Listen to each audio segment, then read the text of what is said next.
Shalom. Call Halayim La Yahweh, Bahashem, Yahweh Shai, Bahashem, Rakak, Quadash. Double honors to the apostles and elders of Great Millstone.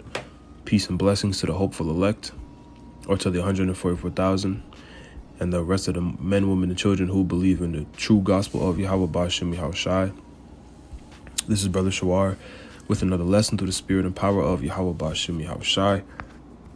And just in the spirit, meditating. This is a time where things are about to get, real serious. We're really close to the Lord opening this thing up in terms of Jacob's trouble, and the prophecy has been popping, but the real calamity and the real death and destruction and pestilence and terror that the Lord is about to show. We're really close to that time. We're approaching that time quickly. Right. And it's a good thing because we know we have to go through this in order to reach the kingdom. And once we go through that, the kingdom is on the other side pretty much, along with, of course, the MOTB, in World War III. But all those things are synonymous. So, we know what comes after this destruction is the kingdom, is the end all be all, man, is blessings and everlasting life and righteousness. Starting with the Israelites, Yahweh Shai, the 144,000, right? And the nation of Israel. But that's another lesson for another day. The point I want to get into is just the fact that as a believer in Yahweh B'Hashem Yahweh Shai, man, brother or sister, we have to believe until the very end. Our trials and, in this truth, our test of faith are going to get more extreme. It's going to be harder to, and I don't even want to say harder because the Lord is going to be with us, and it's predestination. If you're the elect, you're gonna, you're gonna make it through, but we don't know who the elect is. That's why we say hopeful elect, right? So in the flesh, it's going to get harder to just keep believing and keep pushing through, but that's why we got to stay prayed up. We got to stay occupied in prophecy and stay close to the Lord, man, because there's going to be more and more demonic forces and distractions and things, that the flesh is going to want, that are going to keep us away from our salvation. And this is a part of the battle, right? It's a constant battle, right? It's a spiritual battle. Ephesians, the 6th chapter, goes into that. So let's get some scriptures, and we'll see where the Spirit takes us. So this is Matthew 10:22. And it reads, "Ye shall be hated of all men for my name's sake, but he that endureth to the end, the same," or he that endureth to the end shall be saved, right? So the persecution of the Israelites is also going to come, soon. Believing in the truth and standing for the gospel of Yahweh B'Hashem Yahweh Shai isn't going to be so easy. It's not going to be trendy. It's not going to be, it's going to be persecuted, man. It's going to be hated and looked. It already is, but, they're going to start trying to take Jake out. They're going to start trying to take us out for prophesying and believing in the word. Because Esau doesn't want, he doesn't want this truth in the earth. He doesn't want any rebellion against his NWO and this beast system, right? He wants complete control. He wants the chaos and confusion, all the transformers, and he wants to chip everybody up. Revelation 13:16. So this devil, the so-called white man, these elites, starting with the Amalekites, your so-called JOOs, they want complete control. So they're going to find a way, whether it's unjust or not, and it will be unjust, so I should say whether it looks unjust or not, because it will be unjust. They're going to find a way to persecute and come after anybody who goes against their system. But we are to endure to the very end, and those are the ones who are going to be saved. So we have to believe and stay steadfast in this thing until the very end, man. But the Lord is going to be with us. Isaiah 65 goes into that as well. That through all the calamities, man, everyone else who neglected the Lord, all the Israelites that neglected the Lord, the so-called Negros, Latinos, and Native Americans, as well as the Israelite foreigners that neglected the Lord, they're going to be going through it. But the elect, The Lord is going to give us, he's going to provide us a way through. He's going to provide us food and anything we may need to get through Jacob's trouble. And it's going to be hard. It's going to be a test, but we're going to get through. So let's go to the book of Revelation, Revelation 12, and we'll start at verse 10. And it reads, "And I heard a loud voice saying in heaven, now is come salvation and strength and the kingdom of our power and the power of his Hamashiach. For the accuser of our brethren is cast down, which accused them before our power day and night." And that's Esau, Edom, our enemies. Verse 11, "And they overcame him by the blood of the Lamb and by the word of their testimony. And they loved not their lives unto the death," right? And that's the point I wanted to get. See, the spirit you should be in is, you shouldn't really be caring too much about this world, man. Of course, in the flesh, you have certain things you may be connected to somewhat. Of course, family, that's really, family and friends is really it, But you got to do the best to not get attached to any carnal things, And it's easier said than done. It's because we're in the flesh, like I said, man. So it's not that's a part of the battle. But at the end of the day, we have to understand that this is temporary. This world we live in is temporary, and the Lord, as it tells us in the book of Matthew, because Yahushua told Peter what? That everything we lose on this side, we're going to get back 100-fold. Right? I'm going to get that precept in a second, actually. But, we can't get too attached to this world. So this life we live, man, it shouldn't be consuming, your how you move. It shouldn't be consuming your thoughts. It shouldn't be consuming, or controlling your emotions, And again, it's life. We're in this world. We got to do things. You got to work. You got problems, you have to deal with. You have things you like to do. You have, we're Israelites, man. We're not gonna just sit around all day and do nothing, outside of the truth and doing the work. But it's to the point where you shouldn't really care. You should be ready to lose it all on this side, because we know and understand what's coming for us. Right, so let's finish this out and we'll get that precept in Matthew. Revelation 12 and 12. "Therefore rejoice, ye heavens, and ye that dwell in them. Woe to the inhabitants of the earth and of the sea, for the devil is come down unto you, having great wrath, because he knoweth that he have but a short time." And that's Esau, Edom, right?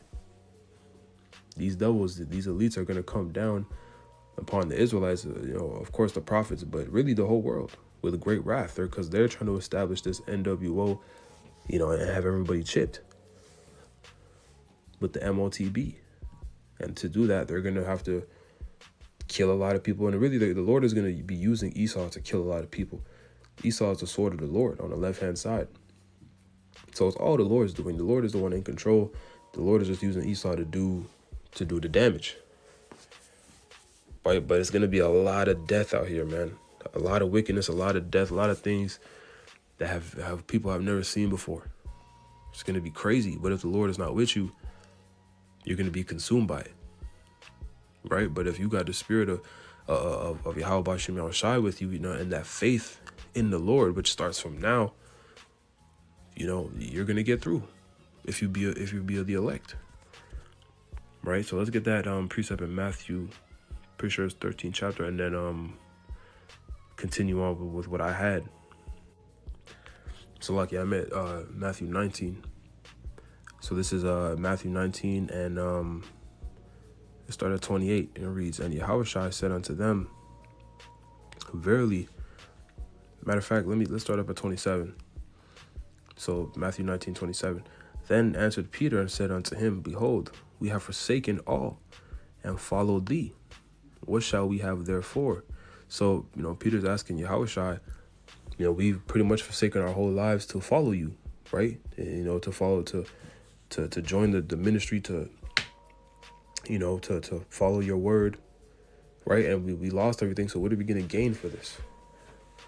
right? What's the sacrifice that we're making? Like, what is this for, right?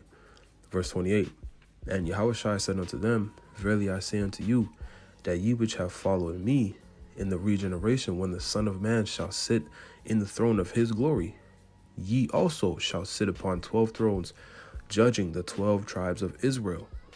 And every one that have forsaken houses, or brethren, or sisters, or father, or mother, or wife, or children, or lands, for my name's sake, shall receive an hundredfold, and shall inherit everlasting life.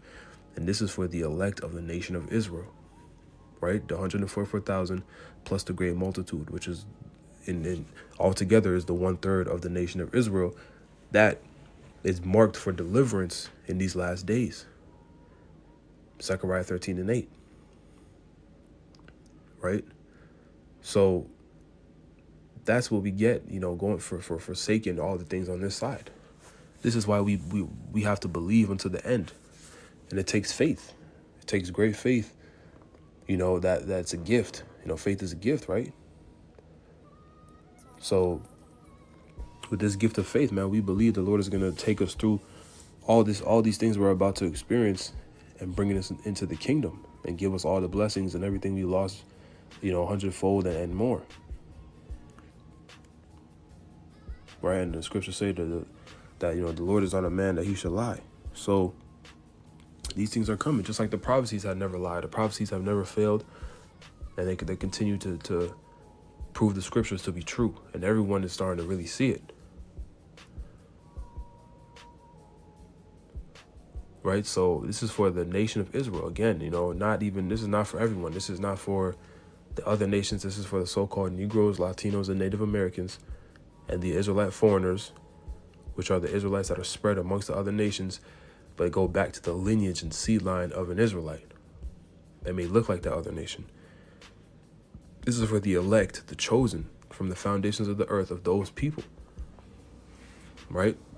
And prophecy speaks, man. Prophecy, and the elders and apostles and the brothers on down, the bishops, the elders, we've proven this many times over. So if you don't know and understand this, then at this point, I don't know what to say. The Lord just doesn't have you in the know. But everyone will see at the end of the day. So that's neither here nor there. But this is what it's all for. The kingdom, power, real power, rulership, and righteousness, spiritual power as well. Pursuing 1 Corinthians the 15th chapter around the 50th verse on down. This is all what's coming for the nation of Israel. Right? So let's go to 2nd Esdras real quick. So this is 2nd Esdras 15, and we'll start at the top. It reads, behold, speak thou in the ears of my people the words of prophecy, which I will put in thy mouth, say the Lord, the prophet's mouth. So the Lord speaks through his men. He speaks through the prophets, and he's done that, going all the way back to Moses, to, Jeremiah, all the prophets you see, Ezekiel, all the prophets you read about in the scriptures. The Lord has always used his, men to speak his message and to warn the people right before he's about to destroy a kingdom. Right? Noah, so on and so forth. So let's read on, verse 2. And cause them to be written in paper, for they are faithful and true. Fear not the imaginations against thee. Let not the incredulity of them trouble thee that speak against thee. The incredulity is the unbelief. So the unbelief of all these, your family, your friends, whoever else, the scoffers, scorners, whoever, because most people in the world, of course, they're not going to believe the truth, because the Lord is dealing with a very small number. Right? So most people can't see this thing, man. And all these outside influences, they're distractions, and it's really Satan, trying to pull you away from the word, trying to pull you away and out of the truth. But what, man? We got to fear the Lord and understand that the Lord is in control, man. And this is our key and our gateway to salvation. Is a straight gate. The world got nothing for us, man. It really doesn't. Esau has a chokehold on this world And not only that, but it's about to be destroyed. And this is really going, it's circling the drain, and everybody can see it, man. World War III has pretty much started. It just hasn't gone nuclear. And it will. So that's prophecy, right? So reading on, verse 4. For all the unfaithful shall die in their unfaithfulness. Behold, saith the Lord, I will bring plagues upon the world, the sword, famine, death, and destruction. And the rest of this chapter just goes into what the Lord is going to do. But I wanted to get, the point that, the unbelief of these people, it's going to lead them to their death. There's going to be a great separation between the Lord's men and the rest of the people, the rest of these wicked Israelites, and of course the heathen. It says in Isaiah 13 chapter that the Lord is going to make a man more precious than the golden wedge of Ophir. And what man is he talking about? An Israelite man of the elect in the truth. Right? Isaiah 4:1 says that in that day 7 women shall take hold of one man. Right, in the last days, because and 7 just represents completion, because they're going to be wanting protection, and the only protection is going to be a man of the Lord with the hedge of Yahweh Bashim Yahushai on him, because that spiritual power is coming, miracles are coming. We're about to see a lot of crazy things, and people aren't going to believe it until they see it, because they don't have the spirit to believe. They don't have the faith. Right, so it's all coming, man. We just got to keep believing it and keep doing what we're doing. Stay the course, man. And we're almost finished the race. That last stretch is the hardest. It's the hardest because, you're tired. You just want it to end. And you've pretty much been suffering for a while. That's for example a long distance race. But once you cross that finish line and you get victory, it's all worth it. And that's where we are, man. We're about to cross that finish line. But we got to go through this last stretch, man, this last push. Lord willing, this happens in the next, really, but this is the Apostle Har said this is the hopeful year of Jacob's trouble. So Lord willing, it happens this year. But I say through the Spirit, it's just me as a man speaking, but 2, 3 max, but 2 really, like, the Lord is on his way back. It's so evident, man. And we got to be ready. So let's keep reading. Let's go to the book of 1 Corinthians 7 and 29. Right, dealing with again this world and not being consumed by it. So this is verse 29. But this I say, brethren, the time is short. It remaineth that both they that have wives be as though they had none, right? So just an example, if you have a woman, you're dealing with women, whatever, you should be moving as if you didn't have any, because you should be focused on the truth. You should be focused on pleasing the Lord and building your spirit up to endure what's about to come. And again, easier said than done, but with the help and the guidance of the scriptures of the Lord, of the leadership the Lord set in place, starting with the apostles and elders, brothers, we get through these things, sisters as well. You get through all the things that, we have to battle. But that's the mentality, man, is to put the truth in the forefront of your mind and kind of let everything else, play the back seat and figure it out. But the Lord will help you figure it out once you put the truth in the front, right? So verse 30, and they that weep as though they wept not, and they that rejoice as though they rejoice not, and they that buy as though they possess not, and they that use this world as abusing it, or as not abusing it, for the fashion of this world passeth away. Right, because this world is about to be destroyed. Not the whole entire heaven and earth, but this infrastructure, this wicked infrastructure, Esau's kingdom, Esau's rulership, so-called white man's rulership. This new age technological Roman Empire, the beast system. Right, America will be obliterated. That's the only place that will turn into a straight desert. But the whole other, like the rest of the world is going to be collateral damage off the war, but this infrastructure is going to be taken down, and righteousness is going to be the new, you know, the new pretty much the main thing on the earth, starting with Yahushua. That's going to be the rulership that's coming, which is going to benefit, of course, the Israelites first and foremost, but every other nation, except for the Edomites, because we know Obadiah 1:18 what their judgment is. But don't get too attached to this world. That's the point, because this world is about to pass away, right? And it's a lot of Israelites fall victim to, again, you know, getting pulled back into the world because of a woman or a job or whatever the case may be. There's a lot of reasons. And again, we're in the flesh, so these things sometimes it's easier said than done. But putting the truth in the forefront of your thoughts and your mind, and praying about it, and just indulging in the scriptures, it keeps you sharp, and it reminds you.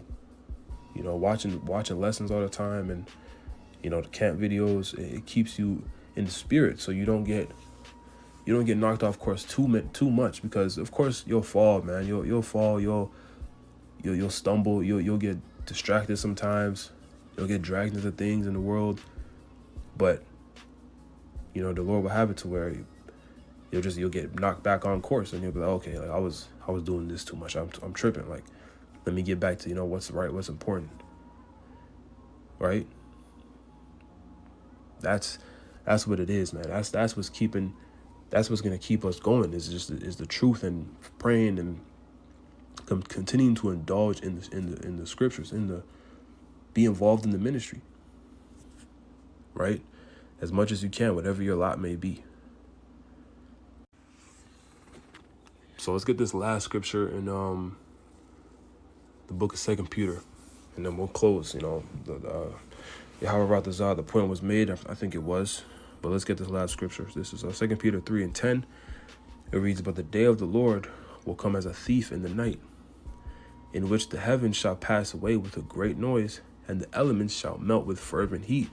That's those nuclear missiles, you know, those ICBMs that's going to obliterate America, you know, melt it, you know, as well as a couple other spots, you know, in World War III, but mainly America.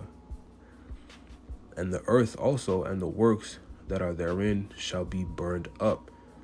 Seeing that all these things shall be dissolved, what manner of persons ought ye to be in all holy conversation and godliness, looking for and hastening unto the coming of the day of the Lord, wherein the heavens being on fire shall be dissolved, and the elements shall melt with fervent heat. Nevertheless, we, according to his promise," the promise going back to our forefathers Abraham, Isaac, and Jacob, right? The promise of the kingdom of heaven and everlasting rulership under Yahushua, right? So nevertheless, we, according to his promise, look for new heavens and a new earth, wherein dwelleth righteousness. Wherefore, beloved, seeing that ye look for such things, be diligent that ye may be found of him in peace, without spot and blameless. So, you know, giving our diligence to make our calling and election sure, Yahweh Ratazah, meaning Lord willing, will lead us to that new heaven and a new earth, which dwelleth in righteousness. And every Israelite is going to be in the kingdom eventually, but 2/3 have to die on this side first. And they will know and be shamed, and not completely, just like every Israelite will be blessed in the kingdom. You're going to be okay. It'll be completely fine. Above all the other nations, spiritual power, you know, top, you know, cream of the crop, right? But that stain of not making it on that first go around is always going to be there. You know, and we don't want to go through this judgment. And the Lord is about to make, his judgment is about to be gruesome. The Lord is gonna give out. We want to make it on this first go around. We want to be beamed up into those chariots and saved from the destruction coming. But this is what we look for, man. This is the new heavens and the new earth, the new rulership, wherein dwelleth righteousness, right? Because you should be sick of this world, man, because it's getting disgusting. It's been disgusting, but it's beyond that. I don't even know the word for it. You know, and there's so many problems with this world because of the rulership. It's wicked. right? So you should be ready to get out of here, and we're close. But again, that should be in the forefront of your mind. So, you know, keep on believing, you know, brothers, sisters, you know, just keep going. We're almost there. Stay prayed up, indulge in the scriptures, you know, don't waver, man. You know, it's a battle, but do your best to stay on track, man, and let the Lord guide you, right? Speaking to myself first and foremost. So, Lord willing, this was, you know, this lesson did what it was supposed to do. I want to give all praises, honor, and glory to Yahweh, Bahashim, Yahushai, Bahashim, Rakakwadash, double honors to the apostles and elders of Great Millstone, Shalom, Kwam Yasharala, and the Bible Ball.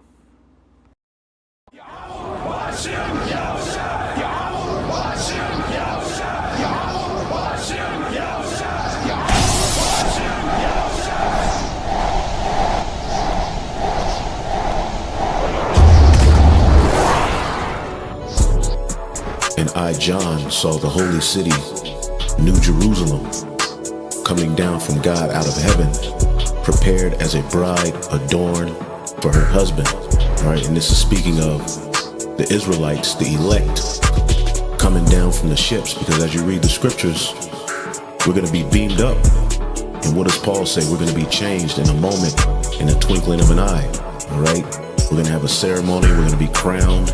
We're going to sip wine with Yahushai. We're going to praise the Lord. Okay, we're going to rejoice. We're going to sing the song of Moses, which is victory over the heathen. All right, as we watch Babylon burn, all right, and the earth in total chaos, all right, but after some time, we're going to come down. All right, we're not going to stay up in the chariots with those new bodies. All right, we're going to eventually come down for the purpose of what? Conquering and enslaving the heathen, and also purging out the rebels of our people who are still left, all right, who refuse to bow to the will of Yahweh Bashim Yahushai, all right?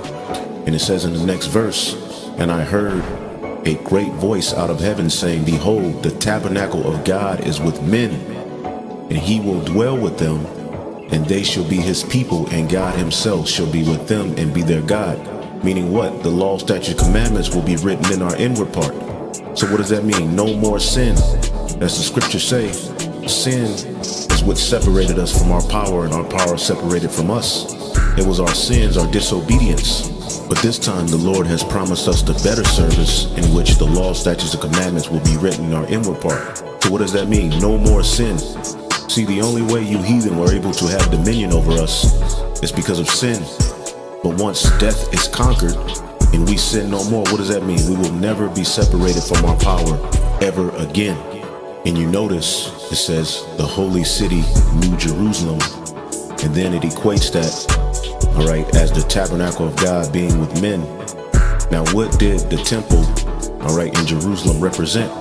It represented the direct presence of the Most High on the earth. All right, so now we won't need a physical temple. All right, the order will go and issue forth from Yahushai and the 144,000.